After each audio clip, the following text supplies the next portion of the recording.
নমস্কার, সোমা স্পেশাল কিচেনে আপনাদের স্বাগত জানাই। আজকে করব মোচার একটা ইউনিক রেসিপি। আপনারা পুরো ভিডিওটা দেখতে থাকুন। এখন এই তেলটা কড়াটা গরম হয়ে গেছে। আমি এবার তেলটা দেবো।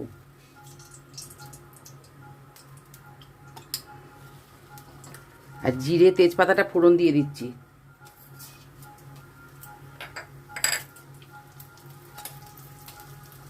আচ্ছা, এটা ফোড়নটা হয়ে গেছে। আমি আলুটা এরকম করে কেটে রেখেছি, এটা ভেজে নেবো। এটা ভাজতে ভাজতে এই এই মশলাটা ততক্ষণ আমি কষে নেবো। আদা, পেঁয়াজ, রসুন, টমেটো আর কাঁচা লঙ্কা এটা বেটে নেবো। এই যে এটা বেটে নেবো। এই আলুর সঙ্গে এই পেঁয়াজটা ভেজে নেবো।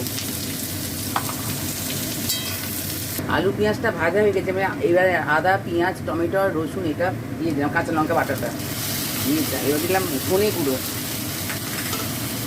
দিলাম জিরে গুঁড়ো,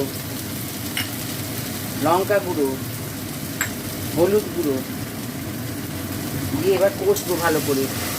আমার কষা হয়ে এসছে। এবার আমি নারকোল আর এই চিনিটা আমি দিয়ে দিলাম, দিয়ে একসঙ্গে কষে নেবো।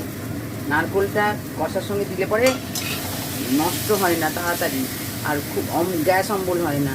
মশলাটা কষা হয়ে গেছে। এবার আমি এই যে মোচাটা আমি সেদ্ধ করে রেখে দিয়েছি, এই সেদ্ধ করা মোচাটা দিয়ে দিলাম। দিয়ে এবার পরিমাণ মতো নুন দিয়ে দিলাম। দিয়ে এবার আমি কষে নেবো। আবার খুব সামান্য একটু জল দিলাম, দিয়ে আমি এবার ঢাকা দেবো। এটা ঢাকা দেবো। তাই পাশের গ্যাসে আমি তড়কা প্যানটা বসিয়েছি। এর মধ্যে আমি একটু কাসুরি মেথি আর এই কাশ্মীরি রেড চিলিটা দিয়ে দিলাম। দিয়ে এটা ফোড়নটা দিয়ে এর মধ্যে ঢেলে দেবো। আচ্ছা, এটা আমার হয়ে গেছে। এবার এটা নামিয়ে নিচ্ছি। এই যে হয়ে গেছে, এটা হয়ে গেছে। এই তরকাটা এবার আমি দিয়েছি, এটা ঢেলে দিলাম। ঢেলে ঢাকা দিয়ে দেবো, সঙ্গে সঙ্গে ঢাকা দেবো ওটা।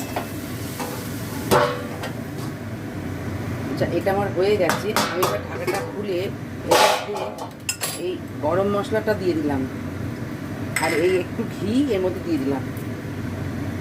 দিয়ে আমি এটা নেড়ে চড়ে আবার নামিয়ে নেবো।